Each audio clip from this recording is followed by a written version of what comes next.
the saddle. You know what it is. It's the S.H.I.T.S podcast. You know, you rocking with some of the best who do it in Chicago. Interviewing some of the livest, some of the best people, goddammit, that's doing their own thing, standing on their own, doing some shit, whether they got a crew or by themselves. We ain't got my sons to ride with us, but he one of the coolest cats you done heard thus far. You always know I'm Bubba Ball, one of the dreads you can't catch at the mall. And we got a special guest. Let me cut this off. We got my girl. I'm gonna let her introduce herself because she's sexy as hell. She got the voice to match it. So, who are you? Let the people know who you are. What's up, world? What's going on out there? My name is comedian Marnie P. Yes. So, thank you for having me on always. the S.H.I.T.S podcast today. Appreciate it on this fabulous Friday. Listen, anybody that's the shit, we go eventually get you in here. Well, you go eventually find your way to us, and it's always an honor and a pleasure when you say you coming and you come. So we always appreciate that. Well, I'm honored that y'all even we found me. We found you. Real shit. We found me. I appreciate that. Like I was like, when he hit me up, I'm like, like what that? Then I started scrolling through, like, we ain't playing. Not playing. I'm grateful. I appreciate being here. We call it giving you flowers. Thank you for the invite. We get them flowers out. We get them flowers out on the regular. So, before we jump into anything, we always check in. So since you the guest, you go first. How was your week? What was your week like? It's comedy, motherhood, and business, and being a wife. Like that's just shit! You Uh-oh, threw an extra job on it. Curveball. My bad. No. That's beautiful. That's a beautiful thing. So everything was smooth? Everything was smooth. I mean, I can't complain. I had a good week. We was rocking out for Sean Morgan's birthday. Yeah, I heard he celebrated, man, and it was a great turnout. It was. I saw that. We was at the winery. Everybody was tasting. He's sober, and he happy as hell, and I'm happy for him. Yeah, it was good. That's what my thing. My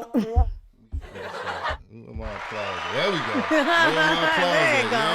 Yeah. So you say you juggling the kids, comedy, and also being a wife. Full-time job. All three of those are like a full-time job for you. You know what I mean? Right. Comedy, you do it because you love it, but you also love your family. You also love your husband. You also you got a life outside of comedy. Outside of that. Outside of all of them, too. Now, I got to have a life outside my husband, my kids, the comedy, my job. Talk about it. Go ahead, talk about it. You got to have something separate. If you don't detach from time to time from everything, you can't just get so consumed with just one thing that you never make time for yourself. I don't care if it's a ride down Lakeshore Drive. Yeah. I don't care if it's a lunch by yourself. Yeah. Go catch a matinee, a trip to the pet shop. Go get a pedicure and a manicure. Anything. I don't care. Go get a haircut. Anything. You time. Walk through the mall. Don't buy nothing if you don't want to, but just walk through the mall. But it's important that you detach from time to time from the things that your day-to-day things that you have to do to, pay the bills or... Man, the necessities. Yeah, I just call them the basic necessities. Absolutely. So my week was it was a harsh realization week. I realized that my kids are not like me. I thought that, I could just take them out bike riding and shit, and they would just get on a bike and paddle and catch this shit, right? This is not the case. How old are your kids? Help.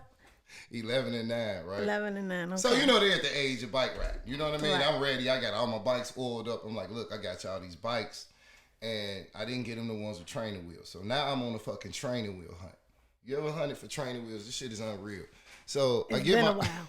Right. I got my kids out there, and I'm trying to hold, the bike up while they pedal. And this shit was unreal. They was like leaning and pedaling. I'm like, y'all don't see anything wrong with this picture. Like, go that way, son. So besides that, it was actually good to get them out in the open, get them back outside. We went to the playground. I had to get used to that. I had to get used to walking around. We went to the museum, and it was just Did you go to the Marvels exhibit? No, I didn't do that. I didn't do that. It was gonna be too many people. as I get old, I try to stay away from certain crowds, right? Where it's gonna be like weird adults and a lot of No, supposed to be children and fun loving events where it's gonna be like we went and it was good. it was a great time. There was no I'd be issues. paranoid about that. Don't, see, you know what my theory is?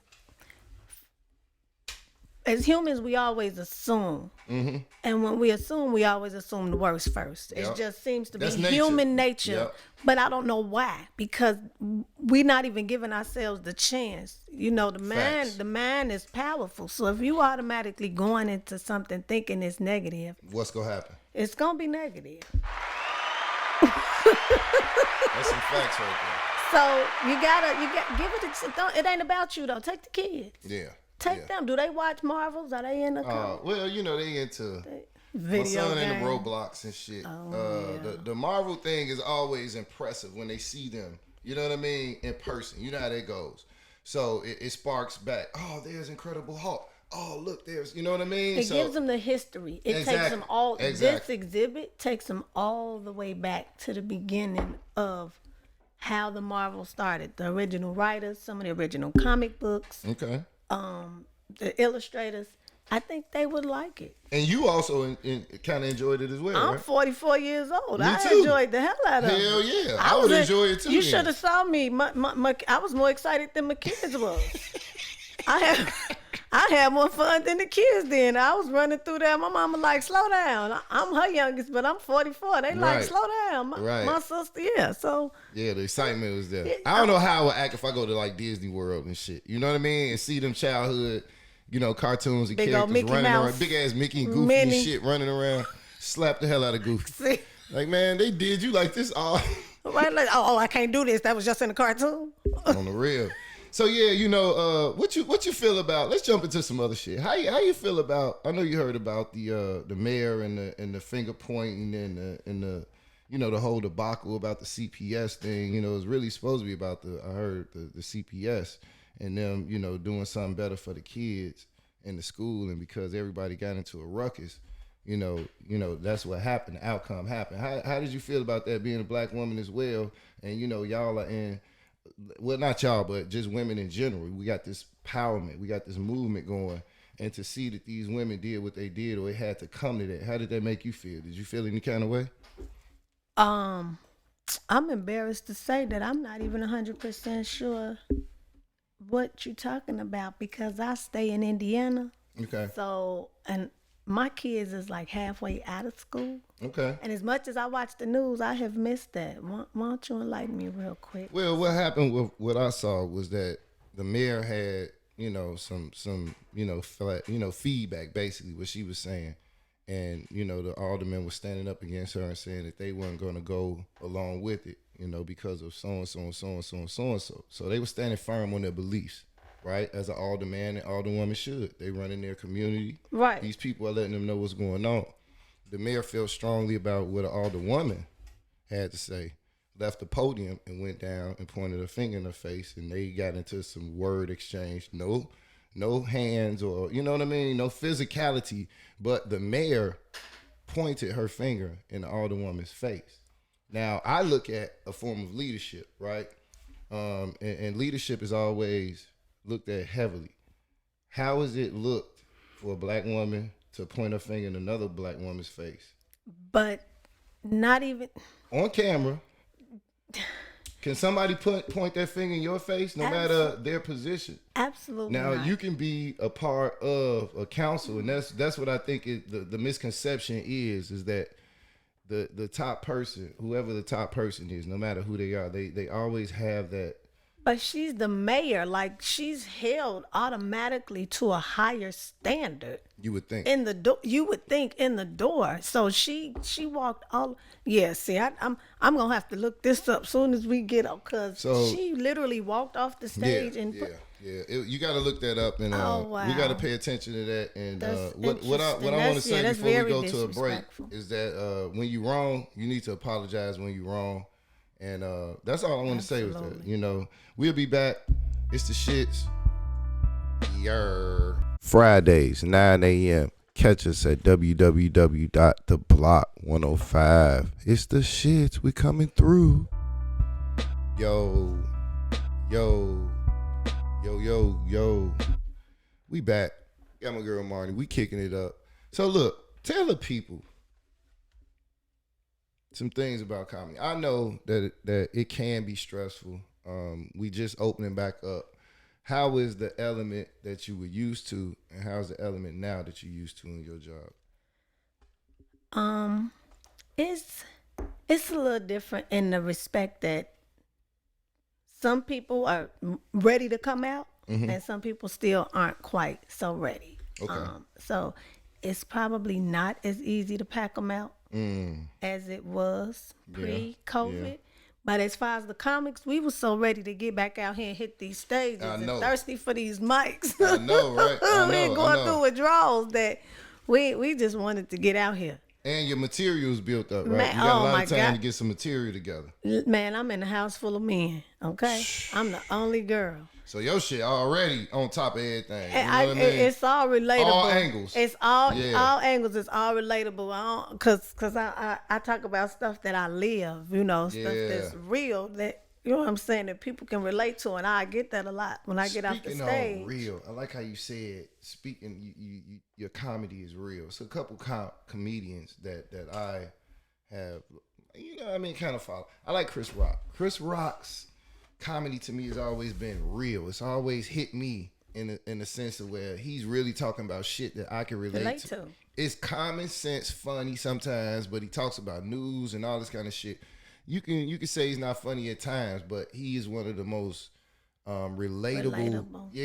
Reality comics. I think that's important. I mean, not that other ways aren't okay, because it absolutely is. No. I mean, I'm 3 years in the game, so I ain't even, you know what I'm saying? I ain't got a hot 5 under my belt yet, but it's coming. Yeah. And I'm as long as you keep waking up. As long as God keep waking me up, I'm gonna keep going. I ain't stopping. I'm hitting that. So let's talk about, you say you 3 years in. Talk about that first week when you say, I'm going to go ahead and do this shit. Somebody either came to you or you got the opportunity. How was your preparation for you popping that cherry, getting in front of this mic, in front of these people you don't know? See, everybody else know you funny that know you. But these motherfuckers don't know you funny. There was no preparation. So you just said, I'm going to do this. You want to hear the truth? This the shit. All right. Okay. So I'm finna tell you the story about, I failed a drug test. Okay. And I was like, man.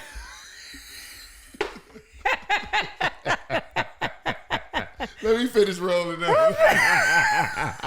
I failed the drug test and I was like, man, I don't want to stop smoking weed for nothing. I was like, I just want to work, still smoke. You know what I'm saying? Like, I ain't hurting nobody. I just want to be able to do what I do and enjoy what I do and still be able to smoke. And I failed the drug test and I was mad at myself for a minute, but then I was trying to make myself feel better. I was like, fuck it, I ain't want that job anyway. Okay. I ain't want to do it anyway. Now, was you working there already? Or? No, I was trying to get the job. Okay. Even worse, you like that. Couldn't even get my foot in the damn door. Yeah, I just fucked that all up. Right. And then my husband's friend owns a comedy club in Gary, Indiana, or Miller, called D Performance Comedy Theater, 500 South Lake Street. So if you out there, wherever you at, every Wednesday, open mic. They still going? Okay. Yeah, it's black owned, only one in Indiana. So I was like, one day I was like, I'm going to just go up there and observe. So I basically wanted to go up there and just be a student of comedy that night and watch. Yeah. Well, it was him, my husband, and the guy who owned the place, Daryl, and his other best friend. And I'm sapped about an hour or so of being there. They like, go, you gotta go now. Go, you gotta go now. The time is now. I'm like, no, I didn't come here for that. Like, I ain't got nothing. They like, so what? Go now. Right. We know you funny. We know you can make it go. You just gotta go. I'm like, no, but I ended up going, obviously. Okay. And they was like, I think they was like, we'll give you 5 minutes, or go 2-3 minutes, whatever. And they was like, was you nervous? When I first got up, yeah. Okay. But after about, I don't know, 8 minutes. Damn! 8 minutes. You went past your motherfucking fan.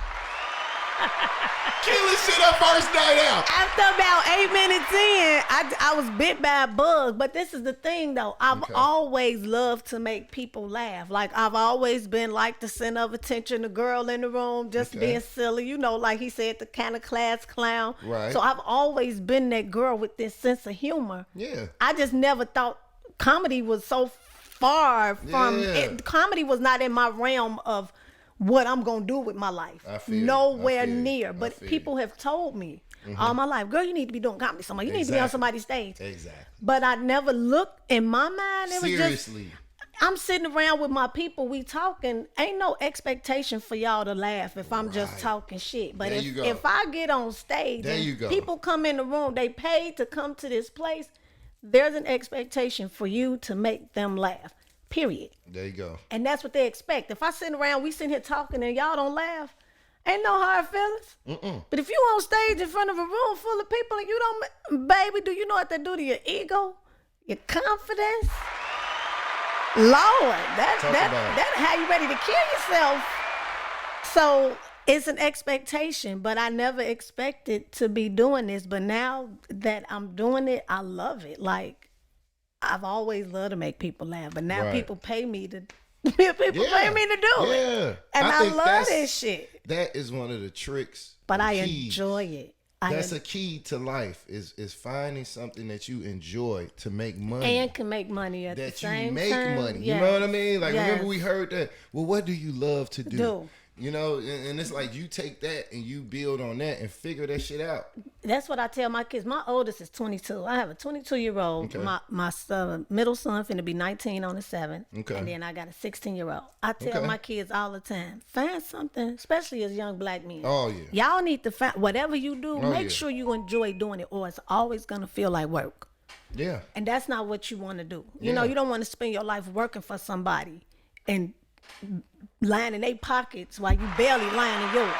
Hey, she not playing right now. She not playing. We got to give her applause for the shit she's saying right now. Because we as men say a lot of shit like that, preaching that entrepreneur shit. But it's beautiful to hear a woman out here telling her sons, make sure y'all get something that y'all can motherfucking really love doing and it's profitable.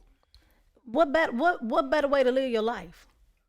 I mean, do you really want to live working for somebody? I mean, and for some people they do, and I'm not knocking it, but that's just not for me. So because it's not for me and my kids see it, I'm absolutely going to also push the agenda. Yeah. You know what I'm saying? Work for yourself. You ain't got to be somebody's employee. Let somebody be your employee. Mm-hmm.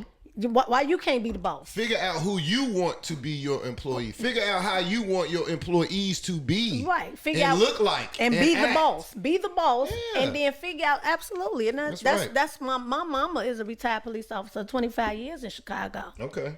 But an entrepreneur. Okay. The entire time. Okay. And she is the reason that I'm the way I am today. Exactly. So I want to just give it up to her, because if go. it wasn't for her, for my mama, you wouldn't be here. First of all, I wouldn't be here. Let's give it up for that. Hit the button. You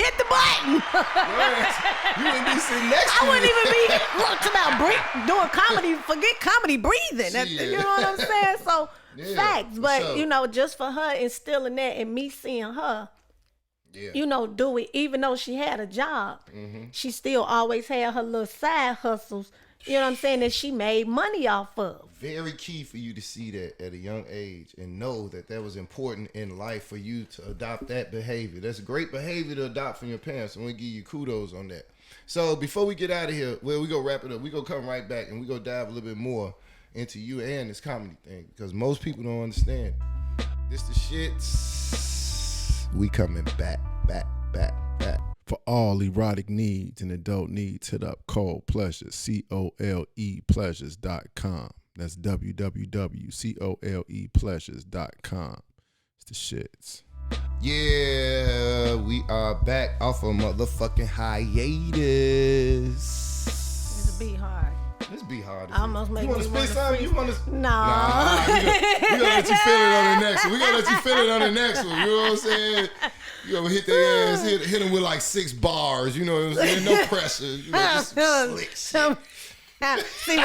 See what I can whip up. Yeah, cook up some shit on their ass like James Harden. I ain't gonna make no promises, but I see what I can Yes. So we talking about entrepreneurship, and like I was saying at work, right? One crazy thing for me was that when I said, you know what, this boss shit is whack. My thing was they gave me some bounce checks around the holiday, and I don't give a fuck about a holiday, but my kids be looking forward to shit, and I done made promises. And these motherfuckers bounced my check. And I'm like, damn, I took it to Walmart first. I took it to all these places. They wouldn't cash it. Then I took it to the bank. The bank, like, we got to verify first. So I'm like, here we go. I finna miss all of Black Friday. Motherfucking check come back not good. I'm like, ooh. What? Go to work. Still going to work for these motherfuckers. Don't know where the next dollar finna come from. Somebody call me and say, I need you to put in 2 doors. I don't give a fuck what you charge me, but this shit has to be done. I'm the owner of the building. I have other tenants there. Somebody's boyfriend kicked the door in, which is the security to the building. I need that fixed. I'm at work working for these slum ass motherfuckers, right? A slum employee, not a slum landlord, a slum employee. I'm like, man, let me get the fuck out of here. I told dude I'm working. I'm like, can you handle this? He like, yeah. I'm like, good. I'm gone. I'll be back at like 3:30 to check on him. I left the tools there that he needed. Took my tools. I left. I made more money that day in 3 hours than I would have made on my check that whole week. Now the check that they gave me bounced anyway. Right. You see what I'm saying? So I'm looking at this shit like, hold on. Right. Why I'm doing shit like dope money. Right. And it's all yours. What? Right. No hand to hand, but until I'm done, the light bulb went off. Now, I didn't go in there and tell no employees kiss my ass. I still showed up. I was able to smoke weed at work. I had perks. But the perks don't matter if your check bounce. Right. So I'm showing up to really working figure for free. I'm trying to figure this shit out. So now I'm stealing ideas of how the office is ran and how I'm going to run my shit. You see what I'm saying? So what people don't understand is you have to have an idea, right? Your idea was that you were already funny. You knew it. You just had to convince yourself to get up in front of some motherfuckers on the microphone, which was a new environment, so to speak. Like you say, the pressure was on for you to make these people laugh. Before, it's no pressure. It's different. How were you able to leave the comfort of employment and say, I have to be an entrepreneur and this is what the fuck I'm finna try? Oh, unfortunately, I'm still working. Okay. And I still have a printing business, though. Like, we T-shirts. Tree job. I'm a property manager. Damn, hold on. I produce my own shows with 2 of my partners, so I got 2 open mics. One more. You gotta hit me with the last one, then I'm finna drop some applause on all this shit. That's it? That you could think of. I call myself a Jamexican. Yeah. A Jamaican and a Mexican, because they the ones that work their ass off. So I'm a Jamexican. You got tree jobs. I got tree jobs. I'm a Jamexican. Yeah. So it's funny because I had actually put in a 2-week notice 2 weeks ago. Oh. So but I'm a supplier rep for the largest supplier of auto parts at Lear. Okay. So I was supposed to quit. I put my 2-week notice. I told them what I wanted. They met me more than halfway on my demands as of last Monday. So I told them, y'all got 6 more months, but give me who y'all want me to train so I can train my replacement. Because in 6 months, I've had a business for 6 years that I've worked part-time while I've worked full-time for somebody else. There you go. And the more energy I put into somebody else's business is the less that I have to put into my own. There you go. Even my comedy. Because like before COVID, when I tell you that me and my friends, my comedy friends, we was hitting 2, sometimes maybe 3 mics a night, 4-5 days a week. Damn. Listen, open mics is gym for us. Okay. It's gym for that's like our workout. That's our workout. Yeah. Like a basketball player go to the court to practice, and a football player go to the field. So a open mic is gym for us. So we got to go work. That's how we go work out our material. Yeah. Especially newer comics. Okay. You know what I'm saying? So you go in there and you gonna learn fast. Chicago, we tough. We some tough fans. We some tough critics. Whether it's sporting events, concerts, whatever, we gonna let you know if you good or not. That's right. And so you go to these open mics and people gonna let you know if your jokes is hit or miss. And now that COVID is over, we out here again. That's why I say we always at one room Monday. Okay. Somewhere Tuesday. Yeah. Be out up north on this day. We was all the way up on Clark. So on Wednesday for one. Mixing and mingling. Yeah, you everywhere. Anywhere that accept your ass, basically. I got my own mics. I got one in Riverdale at the Seashells Yacht Club, Boat Club. Okay. Every second and fourth Thursday of the month. There you go. Dope black owned spot. And then I got another one in Gary, Indiana on 5th at Empire every second and fourth Sunday of the month. But I'm also in the process of booking shows for both of them, plus my own show. Damn. Plus I got, let me plug this show real quick. You busy. See, you busy. There you go. Little book them busy and blessed. I ain't complaining. There you go. Don't complain. Listen, I'll try not to even put that energy in the universe. So if it get back to God and he be like, oh, this how you feel? Okay, let me take this from you then. Let me go on and take this. You don't need this right now. Keep waking up and being on time. And that's it. That's all I could do. So July 10th. Bob Sumner, you know who that is? No. Bob's a producer of Laugh Mob Laugh Tracks, Def Comedy Jam. Okay, there you go. Now we talking. He's coming to Chicago. Okay. For Back to the Basics comedy showcase, July 10th at the VIP Bar and Grill in Country Club Hills. There we go. And I'm part of the showcase. 10 comics, 2 showcases on that day. We get 10 minutes apiece to do our thing in front of Bob Sumner. So come on now. So you gotta you out bring there, your you shit. want to come and support, laugh, or not laugh. Come on now. No, we definitely gonna make you laugh. But yes, it's July 10th at VIP Bar and Grill in Country Club Hills. That's what's up. So let the people know, how was the feeling to finally get like the biggest crowd? Talk about the biggest crowd that you performed in front of, and how was it to actually have them motherfuckers laugh? You looking at all smiling faces. Did you see how big my face just was? See what I'm saying? I love talking about. That's how you know I love this shit, because I love talking about comedy. Like, there you go. That's about the only thing that probably really make me happy like that right now. I mean, I love my husband and kids. Don't get me wrong, but there we go. The stage is just as different. Yeah. When you It's find something like my husband a DJ. It's a different feeling. He a whole nother somebody when he behind that board. He a whole nother animal. You have to turn the power off to make him stop. People lives. He do. People love my husband DJing. You have to turn the power to the building off just to even get his ass to stop DJing. So we have to be like, dude, it's over. Party over. It's just me and you. Let's go. He loved the DJ and they love him. But the first crowd, I performed at a show at Country Club Hills in Nita's Gumbo. Okay. I opened up for Big Mike. Never met Big Mike before. This was my first time seeing each other. When I got Big Mike. No, comic Big Mike. Oh, comedian Big Mike. Okay. Yeah, I wish that was the case. Whew, but that would be dope. Oh my God, that would be so dope. I love Big Mike. I'm from 70s baby, so I know that music. And it was because a guy that I used to do comedy with, D-Man. He threw the show, and I opened up. And Big Mike, when he got on the mic after he seen me, he was like, hey, yo, give it up for her, y'all. She was funny. He liked what I did, so he booked me to open up for his birthday show. His birthday show was at the UAW on Torrance. It was probably 400-500 people in there. I know the spot. Listen here, but I'm nervous every time I go on stage. But when I tell you, when I got up there. Did your thing? Listen, the stage is like this big, so the floor all the way down there. So everybody, you feel small, and no, it made me feel big, and them look real small. So I'm up there, and at first I was nervous as hell. With Cherie Luckett, Uncle Rail, Marcus Combs. Okay.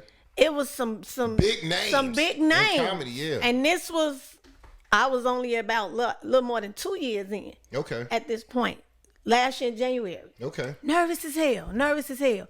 And I'm looking at that crowd, and the longer I'm sitting in there, the bigger it's getting. Yeah. Biggest getting. Yeah. I'm like, it's people. People's in here. I'm like, shit. So I get up there and I do my thing, and shit worked out. It worked out. I might be getting another blessing from that one that might even be bigger. Man, listen, this is what we talk about. Hard work, dedication. The shit pays off, people. You looking at it. She told you she got tree job. We're coming right back. It's the shit, my people. What up, ladies and gentlemen? It's the American Dream, the American Nightmare, the Heartbreak Kid, Young Baka. And when I come to Chicago, I check in, I get on the radio with the S.H.I.T.S podcast. One more time, man. Give a big shout out to the S.H.I.T.S podcast. Young Baka Productions, man. Holla us. We out here. Yeah. We back. We talking about originality and organic. What's up, David? Organic. How to be and continuously be organic. Is that a problem for you at your age? Because we the same age. How are you adjusting to this fake ass world, still being organic and original amongst all these perpetrators, basically? That's what I call fakes and frauds. It's easy because I just be me. Like, I don't know nothing else. It's I can't do or be anybody other than me. So it's not hard for me to be me. Mm-hmm. I am authentically me. Like, I always tell people, like, the person you get on stage is absolutely the same girl you gonna get off stage. Like, I can be that, like, it's not really an act. Like, I might turn it up a notch when I'm on stage. I'll roll around. I'll do all kinds of stupid shit. Yeah. But I'm there to make people laugh. So I'm going to, you know what I'm saying, do what I got to do to make the people laugh. They came to laugh. I'm going to try to give them a good show. Now, how hard is it to be a parent and be serious? Do your kids know the difference, or do they be like, oh, mama bullshit? Great question. See, there we go. I like the hair roll. I like when they look away on me. I love it. I'd have got their ass. I'd have pinned them in the corner. She finna come out with water on me. Like, you know what? I don't even want no water or them to grease my face up. I'm just finna come back out swinging real quick. I don't need no break. My boys are older. Okay. And I'm sure they're taller than you. And bigger than you. Yeah, but I need them to know that don't mean shit. My mama is 5 feet even, and my brother is a giant, and that never meant shit. I done watched her knock the wind out his big ass. So there we go. Chicago mamas in the building. Man, listen, I told you I was raised in the hundreds now. Just saying. And my mama was a Chicago police, and I had to nurse the gangbang. Ooh, you a survivor. You're a survivor. I'm not gonna give up. I'm gonna work hard. Oh, that was beautiful. It was, I mean, you know,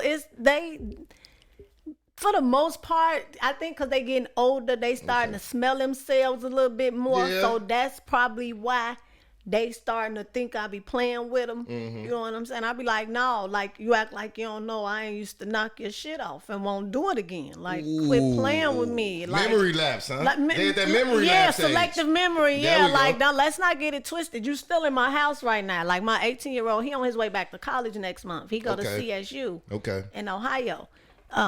Historically black college, let me say. Okay, yeah, kudos to that. Kudos to that. Because a lot of our kids choose to go their own direction. Or whatever they choose to go outside of what we say is on them. And I always give every parent that kudos when their child does choose to go to a HBCU and you support that. That's a beautiful thing. You know what I mean? So I always want to shout that out. I ain't even really want him to go to college. Really? What'd you want him to do? Go get a trade so he don't go into debt for the next 15 God years. Damn. Next 20, 25 years. We are the same age. College is cool, but it's just a learning experience. And I mean, it's a great experience, but at the same time, it's like, think about all the people who done went to college, got these degrees, and are not working at using the mall. Them. Yeah. I'm saying, in the little kiosk, selling phones or hair or... It's like, it's unreal. Knockoff perfumes and colognes. It's like... I'm elated right now. You know, I'm so fucking happy. I just sat up in my seat. I'm perfect posture right now. You just recited some of the. I'm a carpenter by fucking trade. I came out of Simeon, right? My brother went to Simeon. Okay, shout out to Simeon, right? So we have these trades, and there's certain things about these shops that you sit in that might spark something in you. I had a buddy. He's an electrician by trade. He was in the electrical shop across the hall from me. I had another buddy who's down in mechanics. He's a fucking mechanic right now. That's all he does is work out his garage. Whatever house he moves to, he sets up shop in his fucking garage. And by him working on his car or somebody else's car, other people drive by. Hey, you work on cars? I don't want to be, bothering you while you're tinkering with your shit. If you work on cars, I got some work for you. Right. And here come $8,000-$9,000 worth of work, changing the motor and the trans and all this kind of shit. So he was always able to sustain a house. He just had to figure out. And I told him, I said, you have to always provide yourself with enough room and space to bring a van in, to bring an SUV in. Right. Not just a car. Be able to expand. So he had to move and get a bigger garage. Right. Monty. Okay. Hold the fuck on. Man, who the fuck is this on the line? Yo. What up? Yo. Who is this, man? It's your boy, Monsoon Sarah, the coolest cat you heard thus far, man. What's up, man? Yo, in the building, man. We sitting here kicking the shit, man. I know you've been listening to the show, man. Marty been dropping some jewels after fucking jewels on some parental things that I know you've been preaching to your son, and I've been preaching to both of my kids and all my children as well, is that we always preach to them, listen, man, get out here. Don't acquire debt for yourself, but if you do, have a plan. At least have a plan. Facts. Don't just go to college and enjoy college and get high and eat shrimp off girls' bellies. And, you know what I mean? And, noodles all day. Yeah, high blood pressure. The girls want to go to Florida and jump in the pool and wear short shorts and shit and twerk everywhere on people's cars that they don't know. Listen, pop pills. After all that's done. Hey, my son. After the rolling is over, Marnie, what is it? You got about $30,000-$40,000 in debt that you've acquired that you're responsible for the rest of your fucking life. For the rest of your life. Even when you're dead and gone, that debt's still there. Yeah, so, I don't know what it's doing, but it's just there. It's stupid. I mean, and again, college, I ain't knocking college. Let me say that. Disclaimer. I'm not knocking college. Don't nobody start calling me and texting me. I'm not knocking college. Right. I'm not knocking college. I just, if you don't have a plan, that's what I tell them. I say, go there, find a major that you can major in and be successful in. Yes. Don't waste your time and money just to, be away from the house. You can get a fucking crib. You can go get an apartment just to be away from the house, right? Yeah. Don't go accrue all this debt somewhere. Exactly. Trying to prove a point. To me or to anybody else. Right. My daughter got a dog. This is her freshman year. She got a fucking dog. Well, she was growing up around him. She raised him with me and walked him and shit. So I can understand the attachment. But that's another mouth to feed. Right. It is. It is. My son. So, hey, look, I got a question for Marnie though. I got a question. Yeah. Come on with it. She said, uh-oh. Yeah, we've been banging. So look, my question for you is this. Could you be in a serious, committed relationship with a bucket boy or a bucket girl? People that play the buckets on the side of the road. I thought you said it was a serious question. It is. She busted fucking. I couldn't take him serious and shit. I know, and the way he said it, I thought he was finna ask a real legit serious question. Why you didn't hit the bomb button? There ain't no bomb. Yeah, that one. But I want to know. Could you? Just say if you loved them. Well, would this be before my marriage? Because I'm currently married, so I couldn't date a bucket girl or a bucket boy. Right? Okay, so before you're married. Is all he playing is the buckets? Is like after that, do he go play some drums at like some juke joint with a band or something? Is he making money? But he get decent. Let's say he get decent money. He get decent money off playing the bucket. He's an official bucket boy, not on the. Why you? He might be down. He at a downtown location. He ain't on 87. Did you write this question out for me, or is that something you just decided? I did. I actually did.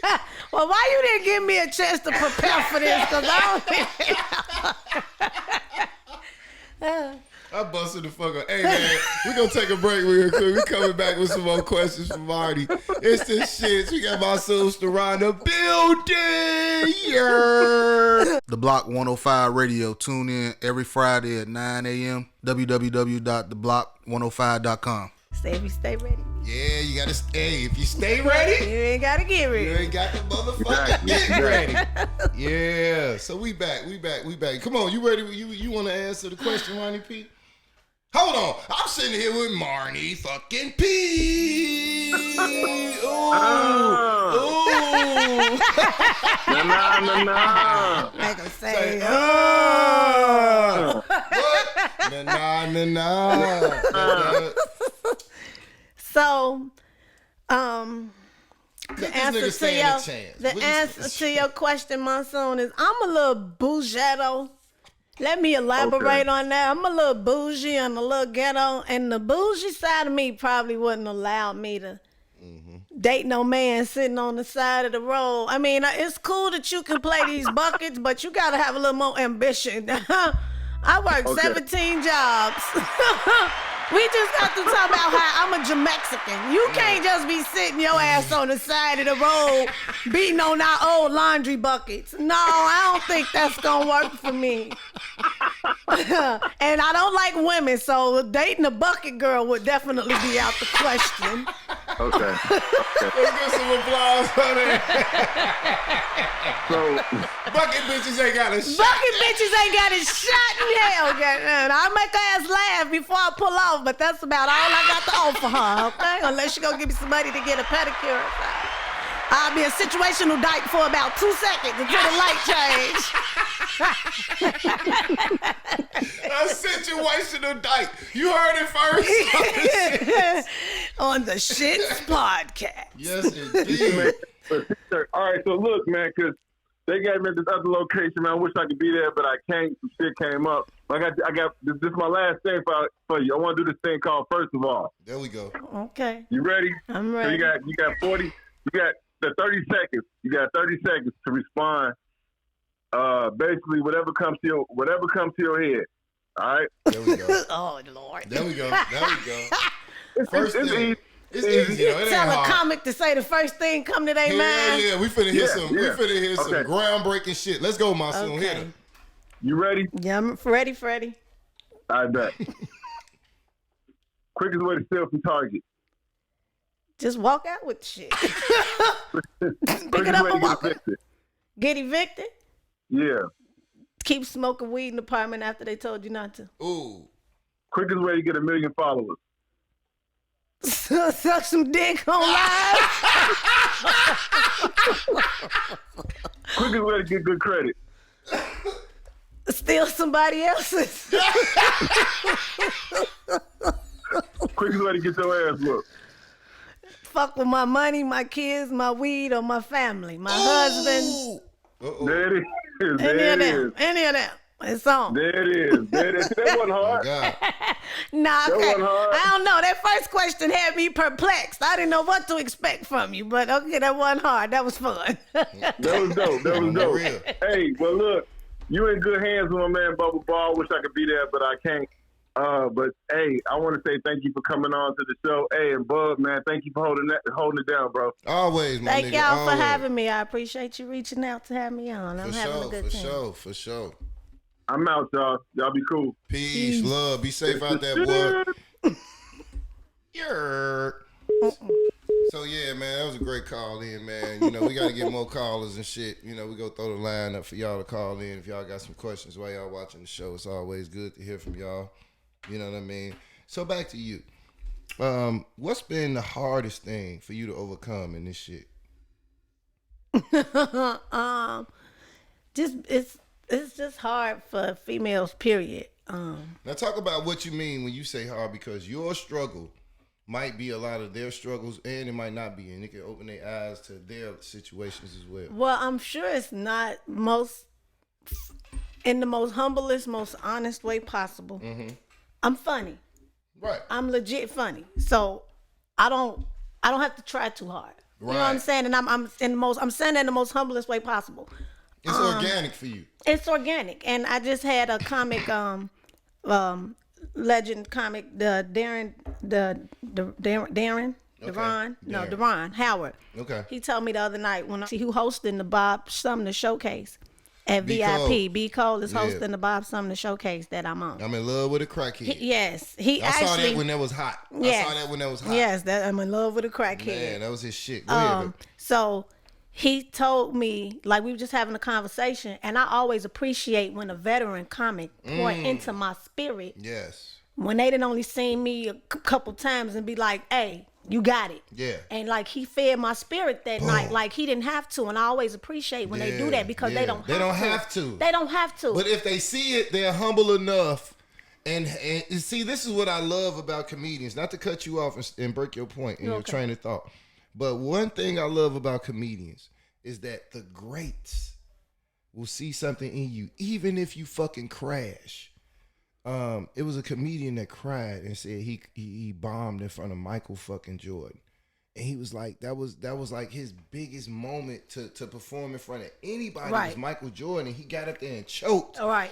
And another comedian that did his thing that was a headline that came up to him like, look, all that shit happens to everybody.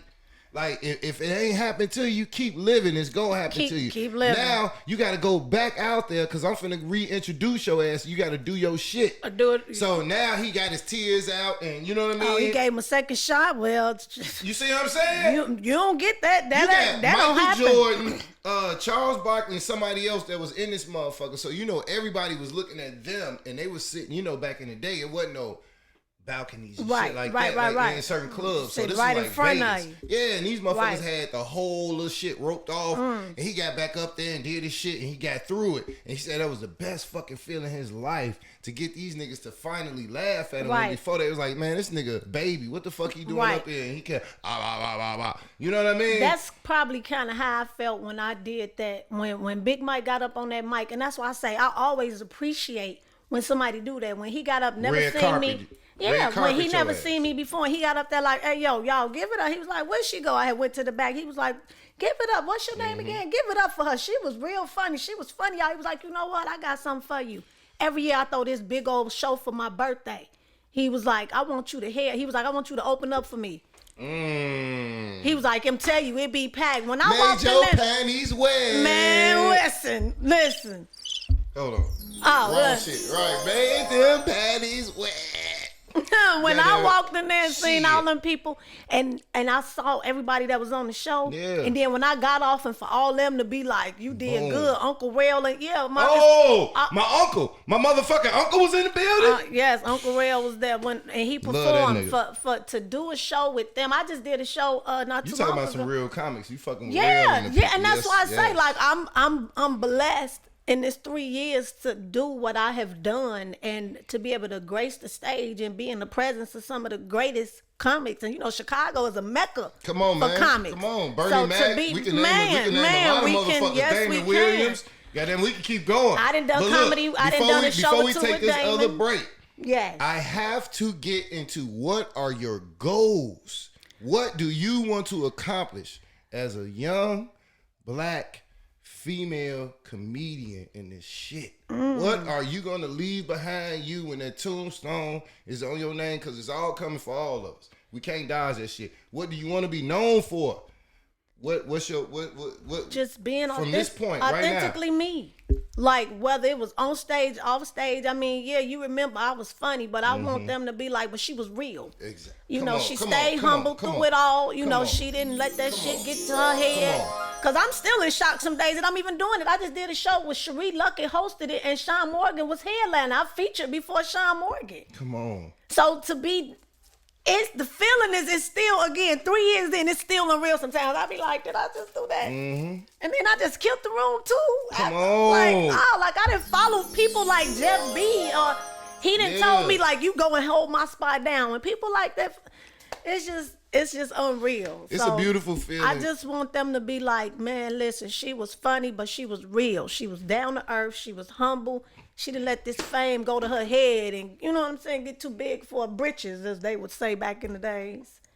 Just want people to, you know, love me for me. Man, that's listen, we go wrap that up.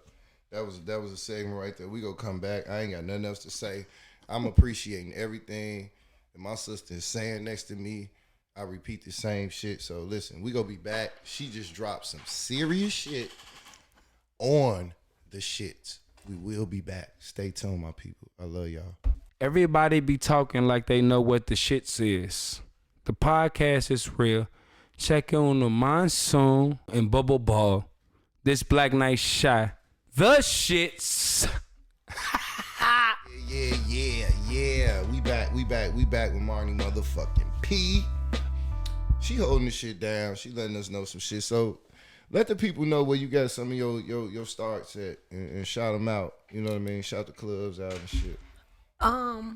So I started, like I said, at Deep Performance Comedy Theater in Gary, Indiana, 500 South Lake Street. It's black owned, so visit it. Please. Only black owned comedy club in Indiana. Please. I've done a lot of shows at Nita's Gumbo. I just kind of been everywhere. Where's Nita's Gumbo at? Country Club Hills. Across from the Country Club Hills Black Theater. owned spot as well? Black owned as well, yes. They used to have a spot on Stony Island, but they just closed recently. Okay.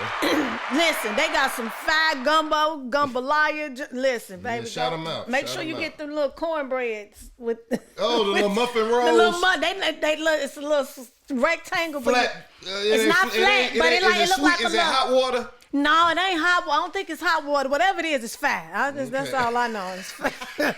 I got an inner fat girl. Don't make me bring her out. Oh no! Don't bring the baby girl out. She love cupcakes and Twinkies. She all that. Little Debbie's, Big Debbie's on, man. Star Crunch. Oh shit! Just give it to me. She said, "Just give it to me." Trying to keep the fat girl inside. Yeah, keep her. Start embarrassing me and shit. Don't eat no 9 wings. Right, Don't Uber shit till you leave. I'm gonna have the Uber behind me on the way to the house. I'm gonna follow. Matter of fact, in front of me, I'm gonna follow the Uber, make sure my shit's still hot when we get there. Damn. But I now, okay, my buddies is up north. It's a white-owned joint, but Brian Bondi is the absolute best. And I listen, white people love ignorant stuff, okay? Yeah, they do. They love ignorant comedy. I love going up there to perform. That is probably one of my favorite places to perform. I also throw shows with my two brothers, Big Shug, comedian Big Shug, and comedian B Wright, at the Pyramid in Hammond, Indiana. Okay. Every once a month, usually toward the end of the month, we throw. Okay. Shout out to them. We throw out, and it's black owned as well. Exactly. It's a bunch. They got a studio in there, barbershop, tattoo shop. It's just a bunch of black owned business. Conglomerate. Yes. It's like about that. called the Pyramid. So look it up. It's in Hammond, Indiana. And then what else do? I got booked for my Laugh Factory debut, so I'm excited about that. I am excited about that. That's a big deal to get that on my resume. So, and then my next goal will be Zany's. Oh, in Indiana? No, in Chicago. Okay, Zany's in Chicago. I know they got the Zany's in Indiana as well. I got another show coming up at the Watra. It's on 40-something in Pulaski, I think. Okay. On July 9th. So I got a show July 9th, July 10th. There we go. You working. I'm working. I'm blessed. I hear blessed. I'm blessed. And highly favored. Absolutely. You hear what I'm saying? I ain't complaining. God do what he do on his time. So we talked about, what you want to be remembered for, when you leave here. What do you want your kids? What do you want your children? As I kids is baby goats. We got to stop saying that. What do you want your children to remember you by? How you want them to remember their moms?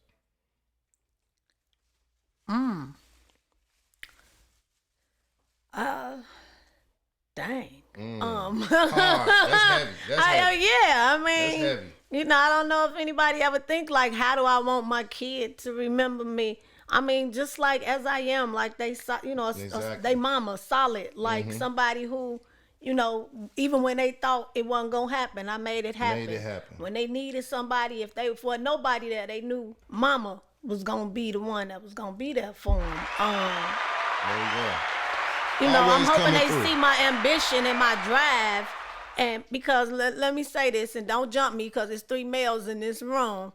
and it's only one of me. But sometimes y'all be slow to the party. You know what I'm saying? And, Yeah, that's true. And I'm in a house full of slow to the party, and I just be a little frustrated because I be like, come on, like, why you not picking up what I'm putting down? Like, what's taking so long? But I get that men mature slower. But this house is just, I feel like I'm on a big yellow slow bus, like just the whole bus. Yeah, I can. Unfortunately, I can understand that because I'm it's too raised. much. I've raised a teenager. He's now grown, and I'm still raising some more. And I got another one coming up, and it's like their mentality and way of thinking. I don't honestly believe that I was this way. It's like I can't honestly believe my mother had to deal with the shit that I'm dealing with, and Is she still with us? I did some dumb shit, but I didn't do nearly as much dumb shit. If she's still with us, ask her. Yeah, and you know, she always tell me like, yeah, you did some dumb shit. But I'm like, mama, did I do this? And she was like, nah, you wouldn't dare do no shit like that. And I'd be like, damn, is it just like the norm for them to do not give a fuck? And then they can record everything, so everything is in our faces. You know what I'm saying? Like, we used to probably do dumb shit, but we didn't get caught for it. We wasn't recording ourselves and wanting to go viral for doing dumb shit. These kids put alcohol on them and set themselves on fire. Like, that's dumb shit. You want to go viral for dumb shit? Yeah, we was dumb, but we had a limit to our dumb. And I'm at the point now where if you go do some shit for views, at least make sure the room is clean. Please. At least look around and make sure everything is straight behind you. Do a couple takes. And then don't have your kid looking nasty in the background too while you got all these inches in your head. Don't get me started. So yeah, you know, we talking about some real shit, you know. Being a parent is very hard. It's not something that comes with a handbook. It's not something that you can even take the person before you or anybody before you. All you can take is the good shit that happened in your life and try to incorporate it the best way you can and replicate it through your kids, right, or through your children. Right. What's the hardest thing that you've encountered with your boys on getting the message across and them finally saying, you know what, Mom, I got it now, or them showing you that they got it now, that they matured in that area? Right? Or basically that the message has finally got across. What was the hardest area, or what is the hardest area? Because you're still going through it, right? So what is the hardest obstacle to overcome as a parent, especially being a woman, right? Is to get that message across. To listen, I don't want you to go through this shit, is why I'm telling you this. You know what I mean? Like that's the hardest thing as a parent, is to get them to understand that you don't really mean no harm. You know? But you don't have to. I always tell my kids, listen, I already did that. I learned the lesson for you. You ain't got to do it. I know the end result. It's not gonna be good. So no need for you. I made the mistake for you already. Come on. That's a jewel right there. The thing with my kids is, I feel like because I'm a woman, sometimes, you know, they don't feel like I know what the hell I'm talking about. But I'm like, hell, I'm your mama. Like, if I don't know, who the hell else gonna know? Like, what? There we go. There we go. I don't get. Let me see. So my 22-year-old has been grown since he was 12. Okay. So he been sneaking girls in my house since he was 12. So he started early. So I'm grateful that my 18 and 16-year-old are not like my 18-year-old. He like into basketball. Okay. And my 16-year-old is like a genius. He graduating a year early next year. When I say a genius, like I call him the professor. Really good at football. Okay. Can build you a computer, take it apart. Damn. I'm talking about from scratch. Damn. Install spyware, all that good stuff. But what has been the hardest is like just getting them to understand that I'm not telling you this because I'm trying to punish you, or I'm doing this. I need you. I'm trying to help you. Like, I'm here to help you. I'm not the enemy. You know what I'm saying? Like, you may look at it like I'm being mean or right now, but that's not what it is. Like, I'm your mama. Yeah. Like, I'm not gonna ever steer you in the wrong direction. If that's the case, I could have just not had you. You know what I'm saying? Like that would have been easier. You know how much money I could have saved? Abortion. I'm just saying, like, spit. Yeah, so we gonna wrap it up, man. We coming right back. Yo, it's the shits. Hold on. dropping jewels as well. Be right back. This comedian Marnie P checking in from the S.H.I.T.S podcast. Yo, yo, yo, yo, yo, yo, yo. We back. So, I want to jump into this underlay for the overplay real quick. Some shit I was checking out early this week. Kwame Brown has been a hot topic, and some shit he was talking about really touched me. He was saying how his daughter can say certain songs that are playing on the radio, but if he says them, it's a problem. He was just bringing out the bullshit that basically is going on right now. And right now we got a lot of podcasts, we got a lot of personalities out here. We got Charlamagne the God. We got so many people that are out here that are saying and being able to get away with certain things that other people wouldn't be able to get away with. And with this, I don't even want to even say it, so we not even gonna say that. But with this empowerment of women, I'm surprised that there's not more women coming out, speaking out for the women that are out here that are actually real women that are holding down marriages, that are holding down childhoods and their mothers. You know what I mean? And they're taking this profession seriously. It's apparent that, there's something going on. I just don't understand why more of the women haven't been coming to other women's backs. Defense. Yeah, you gotta have some defense mechanism, right? So if the sisters are not ready to step up for all the sisters, how can we step up for any of y'all? If y'all don't know who y'all go run behind, if y'all can't even support each other, you know what I mean? It's like, how the fuck can we support anything that you talking about if you want to go mainstream with some shit? So this is what I'm talking about. Kwame Brown was talking about almost what a gay agenda is and what's going on right now. And he said it's a certain way that certain people from certain groups can say whatever they want to, right? So it's like gay men can say whatever they want to right now, and there's no ramification, not even from the women, because of course the women bring him to the forefront. They hang with him and he reads somebody and now he's popular. Now he gets some likes and shit. So, however they want to do it, it's not okay. So a prime example that I saw that he was talking about was the Tasha K and Jason Lee interview. So she gave this gay guy a platform to get on there and say whatever he wanted to. And the shit went so left that I felt like it had to be addressed. When you start thinking that it's okay to disrespect people's children, right, that they've birthed. Now you're somebody's child. No matter what you choose to be right now, somebody birthed you, somebody made you. It's not fair for anybody to talk about you to that parent, to your mother, to your father, in the way that you did to this woman. Children should be off limits. Children are always off limits, I thought, with adults. Times have changed, though. But I mean, unfortunately, you know why? Because there's no ramifications or repercussions. Yeah, that's fact. So you don't hold people accountable, then they don't see what's wrong. They don't see the error. There's nothing wrong in their ways. So I'm saying, in this generation, we saw Lori Lightfoot, like I told you earlier. She came down from the podium. That's just disrespectful. She pointed a finger all in the lady's face. She disrespected her because she disagreed with what she was saying. Our mayoral platform in Chicago has been based upon the mayors running a tight machine, basically. Whatever I say goes. All of you going to agree. It's going to be unanimous. She comes in and says, I'm going to be caring. I care about what's going on. I'm going to change what's going on. But her actions are those of her predecessors, those from before her.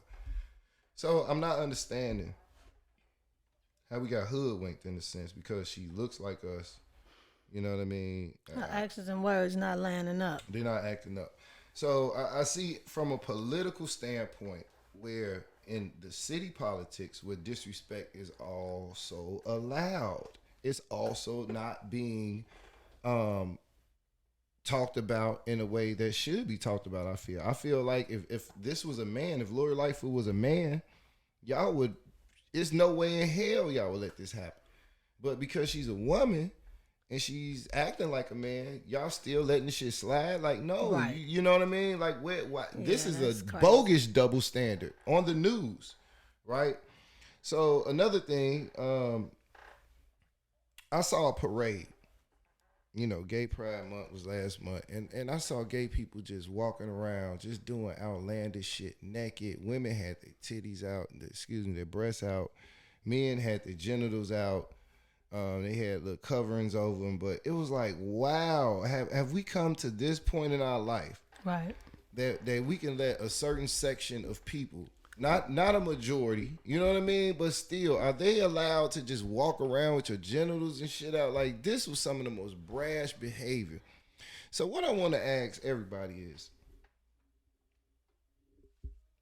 if it's not equal, it's not fair. Can we as heterosexuals walk around as men and women straight and, you know what I mean, just walk down the street and just start having sex and shit like back in the hippies? Like, you know, Go to jail for indecent exposure. you know, it's just certain things that I don't understand because it's still wrong for other people. If it's right for one certain group of people, Right. it should be right for all groups of people. That And whole if it's good for the goose, it's good for the gander. Mm-hmm. So, you know, let's really press the issue of equality. If you feel a certain way, make sure you make some noise about it, because certain groups of people, if they feel a certain way, they're gonna make noise about it. And that's my underlay for the overplay. Never be fooled by what's going on. Just always pay attention to what's going on, and you'll know what to do when shit happens. It's not what happens, it's how you react to what happens. So always just pay attention and understand it's always an underlying agenda to what you see. Before we get out of here, you have to let the people know where they can find you at on all your socials and what you got going on. I think you dropped that already, but let people know where they can find you before we get out of here. Instagram, I'm comedian Marnie P. Facebook, comedian Marnie P. I also have my own printing business, so you can find that. We Drop customize anything you need: t-shirts, hats, mugs, doormats, car seats, umbrellas, shoes, you name it. Doormat. Hey, what the hell you showing up for? You wasn't invited. That's Eminem custom t-shirts and designs on Facebook. On Facebook as well. Like I said, I got a show July 10th at VIP Bar and Grill. That's the Back to Basics Bob Sumner Showcase hosted by B. Cole. Okay. Come out and support so I can get pushed through and, you know, maybe get on TV. That's what you're talking about. Maybe get on TV. Yeah. And then I got at Watra July 9th. That's the day before that. I got some other stuff coming up. I be forgetting. I can't keep up. So just follow me on social media, and, you know, everything is... Spell that. Spell your social so everybody know how to Comedian with a C. COMEDIAN. Marnie. MARNI P. That's on Facebook and Instagram. Okay. Because I need some followers too. Help me get You them on numbers Twitter? up. No, I'm not on Twitter yet. Okay, I heard you I gotta need get that to. Twitter I heard. You got to get that Twitter popping. If I you heard really want that to move too. around, you got to get that Twitter going. All positive shit, whatever. But yeah, I heard get on that too. Twitter. I'm going to get on it. Y'all, Thank it's y'all been a for having me. pleasure. My I girl Monty appreciate P, it. she came through. She did her thing. I want to congratulate you, Queen. I want to thank you again for coming through. And always, as we do with all our guests, we give them their flowers, tell you to keep going. We appreciate the work you're doing. You're 3 years in, but you got 13 and 23 more years to go, goddammit. Amen. Keep waking up, doing what you love, Mama. Appreciate you for coming through. Thank y'all for Yo, having me. we'll be back next fucking week. We back in the saddle. My nigga go be in here. Yo, it's the shits. We appreciate y'all. We love y'all. And as always, listen to this beat before we leave you. Shits Listen to this beat thing. before we leave you. We coming shit from the streets when we see you. We got the shit from the streets when we see you. It's the shits.